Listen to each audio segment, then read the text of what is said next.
Welcome to Porch Play Chats, sponsored by the American Association for the Child's Right to Play, or more affectionately titled IPA USA.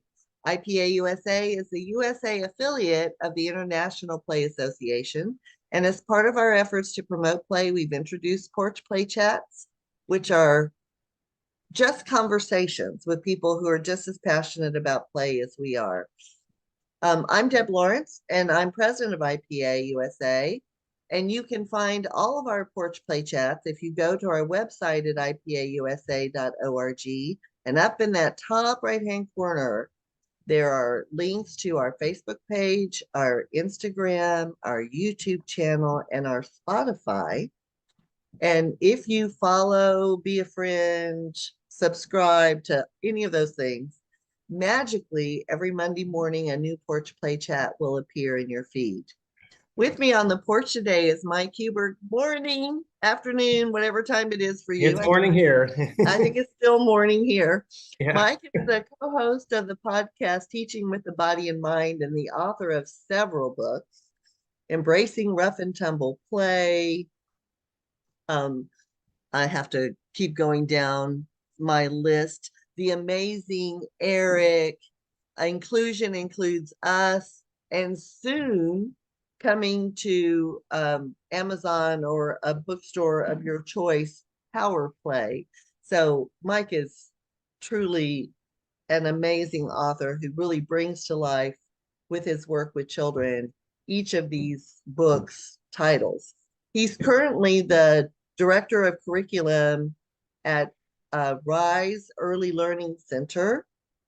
And Mike is joining us today to talk about the inter-world, outer world essence of pretend play. Yikes. Well, hello. That's so deep, I can't wait. Yeah, and so so I'm going to focus on pretend play today. And that inner world, outer world, what I was getting at is essentially the mental imagery, right? So that the way that when anyone pretends, or as adults we daydream, we are, imagining things.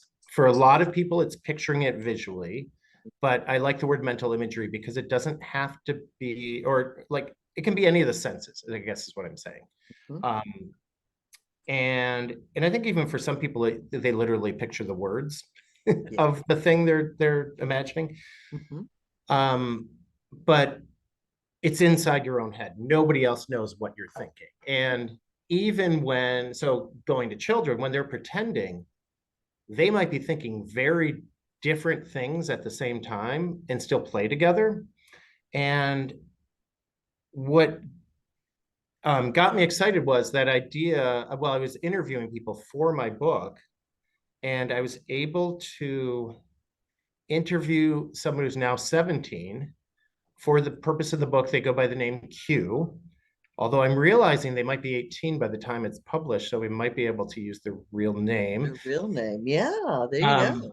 Though they did like using the word Q because I also interviewed their sister, and I should say Q uses they, them pronouns.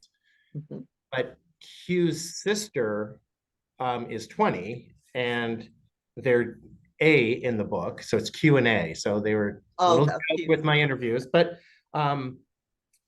and we didn't want to use A's real name because then Q is identified. So right, that makes perfect sense. Right. So in some ways, because I will say as a writer, and I'm sure my editor is not going to like it, I had to do some weird construction so that the letter A capitalized when I mean the person versus I'm just starting a sentence with A.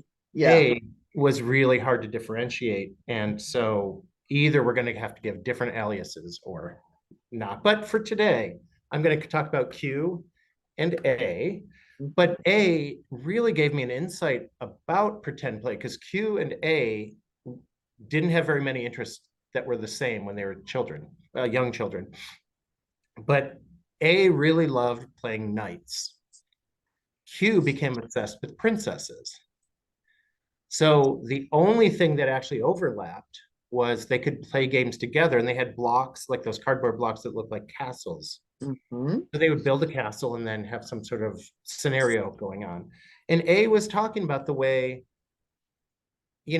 she had a whole world in her mind, and her younger sibling had a whole world in their mind, but they never really connected. But by pretending this one thing, they had an entry point and they could get a glimpse into the other person's mind.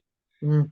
And I thought that was just such an amazing way to talk about it. And they I wish I could remember what else she said. She said something about it being, it's pretend play by its very nature, or collaborative pretend play, is empathetic, because you are suddenly getting the other person's perspective. And there's certainly perspective taking in general with pretending, but that's often about the role you're playing, Mhm. which is also interesting. And maybe we'll get to it today. But I think that idea of you're connecting with this other person and you might have very different ideas going, but you found an entry point, you found a way you two connect, and you're starting to get a glimpse of the other person. And I'll use a story about Q. So when Q was 4, as you know, they were into princesses. And I have told this story over and over. I may have even told it in a Porch Play Chat for years. And it was so cool to then interview. Oh, that was amazing. Yeah. But so one day in my classroom, two kids, well, Q and another child were sitting down on this little couch, child-sized couch, being princesses, and it was their throne. And then they left. And then two other kids came in and sat down. In my book, I refer to them as Patrick and Josh. They sat down and they were pretending it was the Millennium Falcon, which is Oh, from Star okay. Got it. And then Q and I use the name Sarah in the book. So Q and Sarah come back and they're like, wait, that's our throne. And they're like, no, it's our Millennium Falcon. And they're arguing over it. And I came in and kind of was, calming things down and sort of like, oh, so you want it to be the Millennium Falcon, you want it to be your thrones. And Q just suddenly got this look on their face, like I know. And they just said, well, I'm Queen Amidala, and this is Princess Leia. And Josh and Patrick were suddenly like, oh, we got to save you. And they ran up like sort of to a wall that was a few feet away, as if that was where the steering wheels were or whatever, the controls. And they said, well, sit down. We'll get you away from the stormtroopers. Yeah. And it was just this like amazing thing where, because part of what I'm thinking is Sarah, I don't think knew about Star Wars. And she's just sitting there. I imagine seeing this couch is a real throne with the high back, and the walls are filled with tapestries, and it's this very Beautiful and ornate. yes. And then I'm picturing that Josh and Patrick are driving the spaceship, and I'm guessing they probably hadn't seen the Star Wars movie yet, so I bet they're picturing like the Lego Millennium Falcon or right. Something, but whatever they'd experienced, that's what they're picturing. And the one I didn't know about, what is Q picturing? Because they clearly knew Star Wars and they knew, like, they did princess play. And so just a few months ago in my interviews, found out bedtime stories, Dad would just basically make up stories in the Star Wars universe. Oh, how And fun. there were things like Luke Skywalker has to find a bathroom in the Death Star, so they're like stories that like 4-year-olds would relate to, but the characters and the world with Star Wars. So Q was well familiar with that. And then Mom would sort of do retellings. According to Q, there were retellings of fairy tales. Okay. I did get to interview Mom too, and Mom remembers retelling books, but she was like, I couldn't come up with my own stories. I just kind of retold the story I had. But everybody agreed, both A, Q, and Mom were like, but I definitely changed it enough that any girl or woman in the story was the one empowered, there was nobody rescuing a princess in your stories. And so all of them agreed on that. But either way, it was this thing of, oh, Q was able to take the stories that Mom said, stories that Dad said, and they were storytelling. So who knows what Q was picturing, although Q said that they had seen the first Star Wars movie at that point. So They probably had that imagery in their head, and then whatever else they were imagining. So each, Patrick, Josh, Sarah, and Q, all probably were picturing different things in their head, but Thanks. they had an entry point that they could all collaborate. And that happens all the time. I'm at my center now, and through the door on the side here, it's probably happening as we speak. Right. Well, Right. and But I think it amazes me.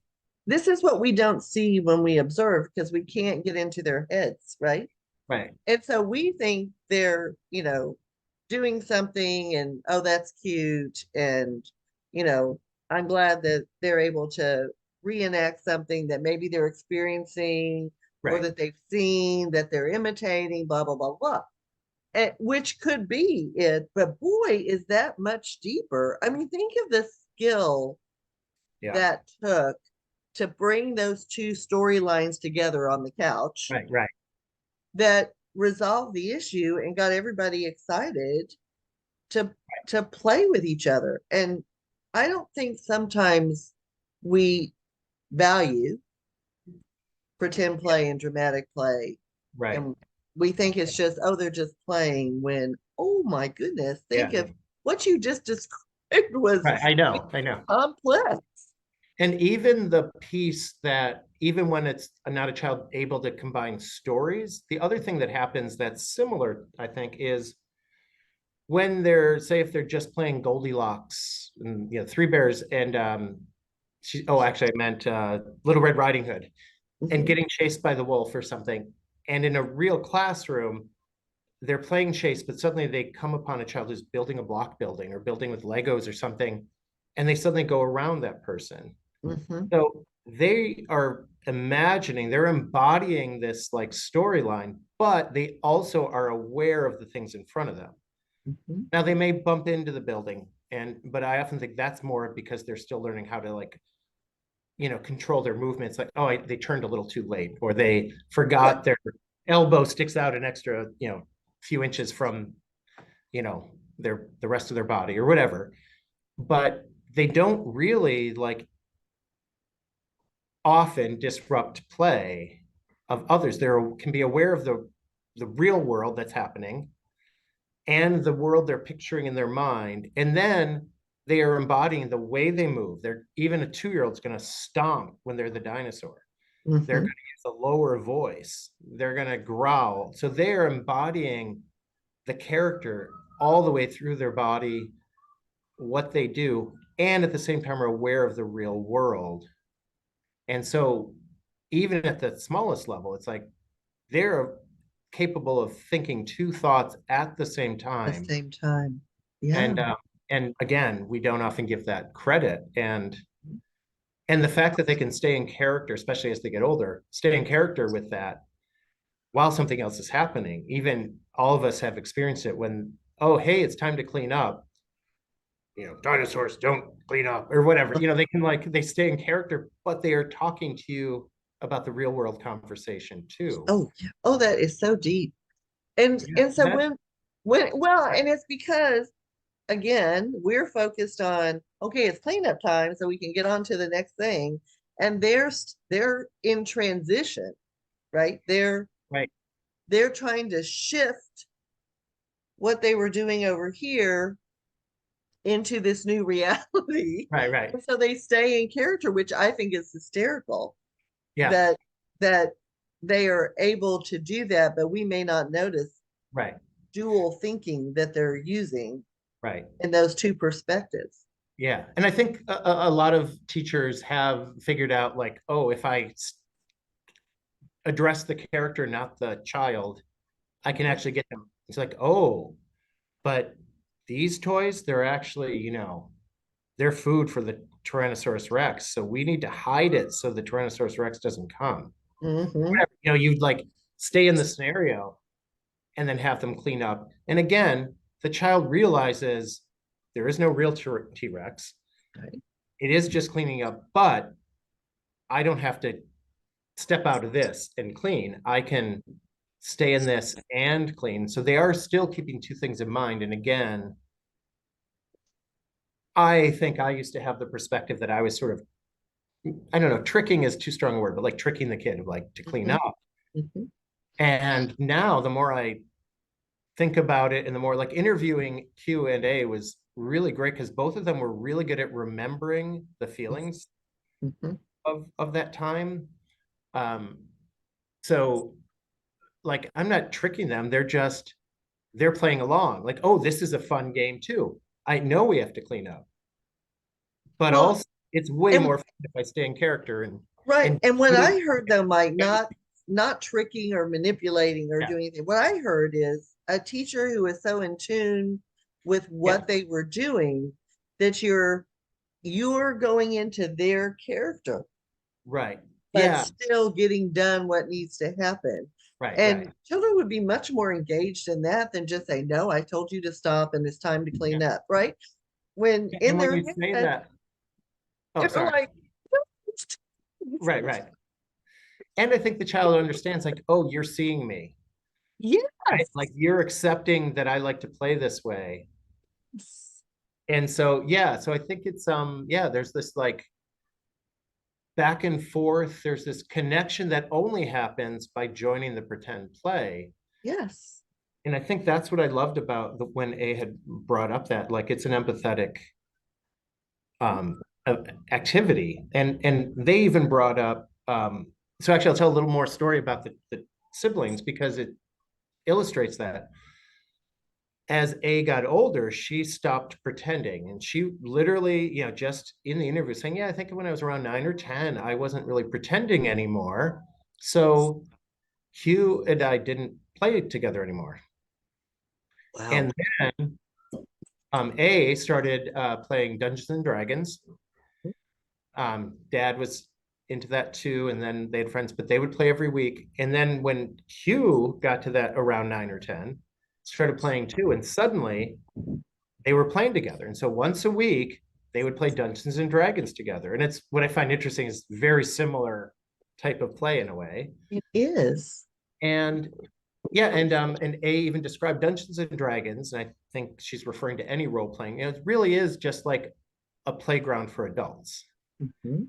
It's mostly happening inside your head, so it's the same mental imagery, but you're not embodying it. Your whole body isn't moving. You're just doing it, but it's the way you have the conversation. And I was thinking about that part. That part really got to me because that was a true connection for them. And now that they are well, one adult and one almost adult, they're finding other ways to just have those conversations. But I think as adults, we often, when we meet someone new, when you and I met, we talked and we could find commonality that way. And with children, it's often about, well, this is the play that interests me, and it's often through pretend play. Like when I think of who children would define as friends, not the teacher saying we're all friends here, but when the child is like, you know, my friend, is my friend Alex going to be there? They choose the person that they pretend with.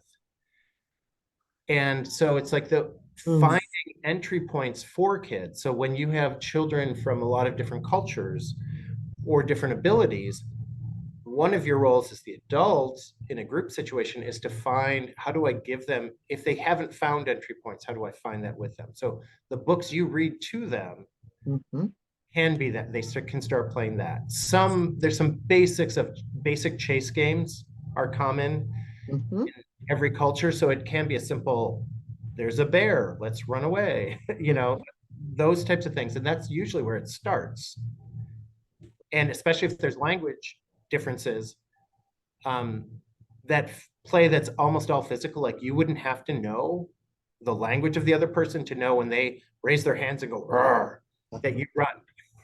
That you run. Yeah, and Well, the play can go other ways, but yeah, but the it's other thing that's bubbling up to me is I think sometimes we feel, even though it happens in every part of a classroom or every part of a playground or every part of a forest school or every part in the home, I think sometimes we think pretend play only happens in dramatic play oh yeah. when it is certainly happening in blocks at the Mhm. sensory table, at the art area, in the book Outside. area, in the manipulative area. Yeah, yeah. It's happening everywhere in the classroom. And I think as educators or teachers or play workers, we need to be respectful and observant of each of those different areas where Yeah. pretend play is happening. It does not just happen Right. in the dramatic play area. Yeah, no, for sure. And I think that's why I like to use the word pretend. Mhm. And I even call it the pretend play area, although that goes against what you just said, because I agree with it. But that idea that kids pretend, you know what I mean? Like it's a verb. And so therefore it could happen anywhere. Mhm. And thinking of that idea of, focus on the verbs, not so pretending happens everywhere. Happens You might everywhere. call an area dramatic play because that's where you keep the costumes or keep some bigger equipment or whatever. But children are going to pretend wherever they are. And I Mhm. guess they'll be dramatic wherever they are too, but that's a different meaning of the word dramatic. It's a different meaning Yeah. of But yeah, so I dramatic like that play word area. pretend when we're focusing on the actual actions of the child is this. Mhm. An area is where you would find the costumes or where you find, and which is great. I think it's really helpful to know where to find your Where you find your tools, right, right. that you Yeah, need to yeah, pretend. yeah. Materials you need to enact the play. But again, Legos often become, here's the medicine, or here's the whatever, here's the jewels or the treasure, and like anything becomes materials for pretending. Which So I'm going to say, add one more thing in there yeah, because I think this is so important. Children don't see the dramatic play center, the block center, the language and literacy center, the manipulatives, the sensory table as discrete areas in a classroom. They see it as materials and places to play.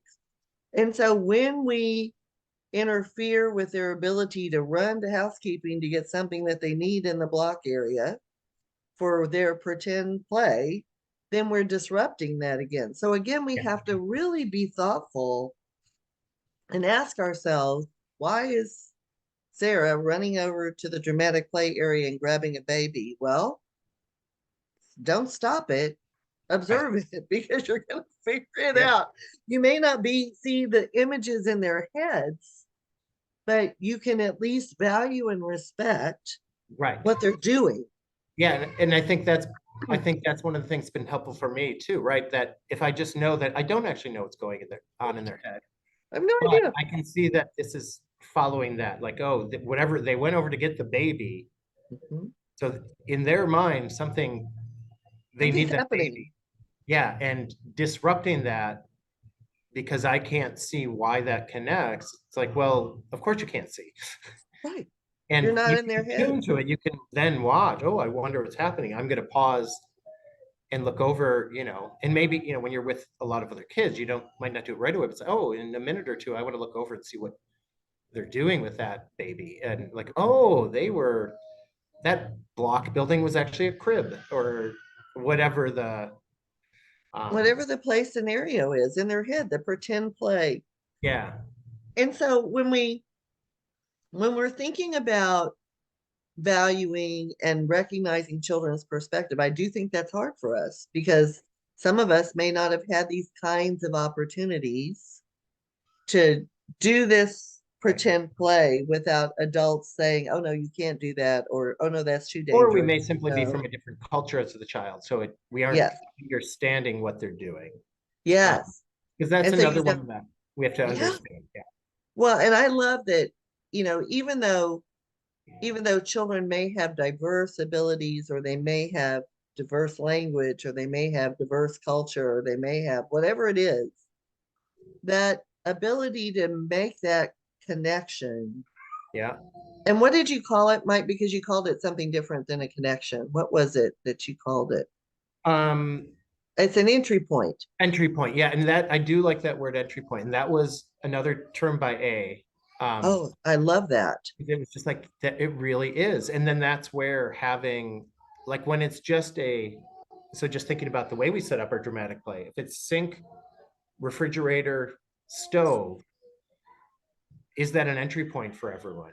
Mm, Usually not. If no. it's a same cabinet and there's knobs and that's it, now, is it the Millennium Falcon? Is it a washing machine? Is it a dishwasher? Is it a some fantasy thing, a time machine, whatever?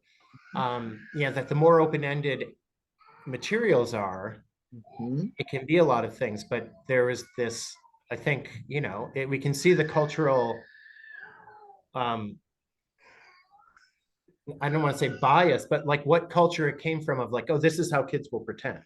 Right. Oh yeah, Because because that's the they're lens all that going we to look. pretend they're in a kitchen because, Yeah. and I think, so this is another part of, because I was focusing on kids finding roles of power, Mhm. doing things that seemed like adult things is powerful. Yes. But for some kids, using the stove is powerful Mm. because only grown-ups do that. But that could be true of anything they see the adults in their world do. And so that can really vary. And it could be the person at the store. I think that's why a cash register is like Oh, kids are, oh my gosh, I get to be the cash register, And the other one is phones, right? That oh yeah. Oh yeah. like Yes. on my Because that's phone. that imitation, right? That's one of the Yep. key the very first cognitive function that happens. Right. And Right. just so you know, Mike is in an early care and education program, Yeah. and there's as a child that's unhappy in the background. And that Yeah. happens Yep. every day. Yep. Something, some tragic thing happened in their mind that they're very upset about. But That you should. honestly, it's the timing. People in like while we're recording, it's a child who has a schedule where they are ready for nap now, and it's Oh, they haven't yeah. had lunch yet, and Yeah. so um and I think the teachers are trying to keep him awake long enough to eat, but he is not having it. So, but So I'm going to, our next person has just arrived. So Mike, okay. closing comments. Yeah, I think the main thing is that because we can't see inside children's minds, Mhm. taking the time, stepping back and watching what they do, what they're embodying, gives us that glimpse. And it's only a glimpse of what they're imagining in their head. And the wonderful thing about young children is they imagine with their whole body. So you kind of get the idea. And then really appreciating that part and knowing that as they get older, so toddlers and young preschoolers might not do it with others as much, or they'll just all imitate the same role. Right. But as they start collaborating, finding those entry points to help kids, even if they don't necessarily have the same culture, like a cash register, a lot of people have had some experience somewhere with it, whether it was a drive-through McDonald's or a Grocery convenience store, store or coffee shop buying or whatever. It's ever. open-ended enough that it can give those entry points. And then the same thing with a variety of costumes or props, especially open-ended props where it could be a lot of different things. Is Oh, it yeah. jewelry? Is it treasure from a pirate? Is it, whatever? Yeah. So, yeah. Well, So one I of think the really things that I appreciating. also think I appreciate the entry point conversation and the really deepening our understanding of what's happening in those heads that we should not be interfering with, but we should be observing. But I think it kind of goes back to I always go back to the risk versus hazard sort of, Oh, yeah. even though this isn't hazardous at all. Right. But if you could just stop and pause instead of jumping in, right? If you could Yeah. use that same, Right. it may be your stuff that's Yep. wanting to jump in and Right. disrupt what's happening. So if you could just take a minute Yeah. and ask yourself, wow, I wonder what's going on. I wonder why they're Right. choosing that. And you'll never actually know everything about it, but you just need to give them I think the space to Yeah. continue whatever it is that's happening in their heads. And I think that's what's so valuable. Oh, this has been amazing. Mike, thank you so much. I'm going to send Thank you you. fly dates. Oh, yeah, for sure. Those are coming up quickly. And we can deepen this more because I think the conversations that you had with these two people who used to be in a classroom who had those amazing memories Yeah. of what was going on and how they were interacting. Oh, it's just, oh, I have Yeah. chills all over my body. And it's not because the air conditioner's on. All right, I'm going to close this out. To learn more about IPA USA, please visit our website at ipausa.org. And until next time, keep on playing.